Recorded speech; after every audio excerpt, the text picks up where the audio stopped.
नमस्कार, मुझे मिश्रा के साथ आप देख रहे हैं न्यूज़ लाइव लड़ाते हैं। आज की खबर की बढ़ती महंगाई अभी आम आदमी की कमर तोड़ने वाली। पेट्रोल, डीजल, एलपीजी के रेट आसमान पहुंच चुके हैं। इतना ही नहीं, सीएनजी और पीएनजी की कीमतें भी बढ़ गई। खाने पीने के तेल, खाने पदार्थों के रेट भी आम आदमी की पहुंच से बाहर हो रहे हैं। अगर आपको लगता है कि ये परेशानी यहीं पर आकर खत्म होती है तो जरा ठहरिए। आपको बता दें कि महंगाई का झटका देने की बारी अब ट्रांसपोर्ट की। आने वाले दिनों में ट्रांसपोर्टर भी माल भाड़े में बढ़ोतरी करने की योजना बना रहे हैं। महंगे डीजल की मार ट्रांसपोर्टर में भी बढ़ रही है, इसलिए अब वो भी माल भाड़े में 20% तक की बढ़ोतरी करने वाले हैं।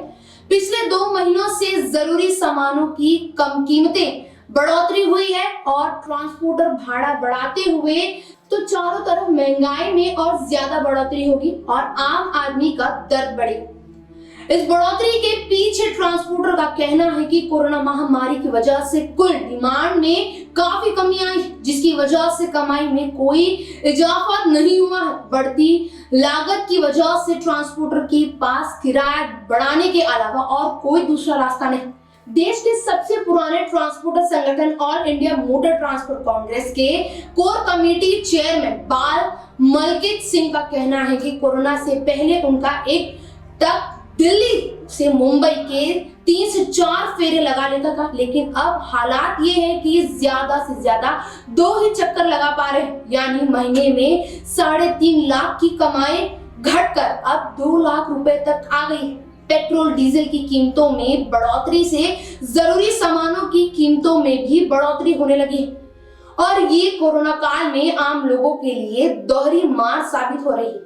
तेल की बढ़ती हुई कीमतों की वजह से किसान का खर्च काफी बढ़ गया है और खर्च बढ़ाने के हिसाब से उनको कीमत नहीं मिल रही है। इस सप्लाई और डिमांड के अंतर्गत की वजह से फल और सब्जियों के रेट भी आसमान छू रहे हैं। मुंबई में एपीएमसी के डायरेक्टर और थोक फल विक्रेता संजय पानसरे के मुताबिक किसान की लागत बढ़ रही है, जिसका असर कंज्यूमर पर आ रहा है। कीमतों को बढ़ाने से रोकने के लिए डीजल की कीमतों पर रोक लगानी जरूरी है।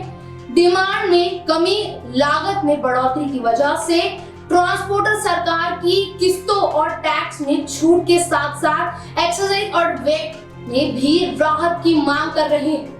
तो ये तो मेरी अच्छी खास खबरों को देखते रहे एचएम न्यूज़।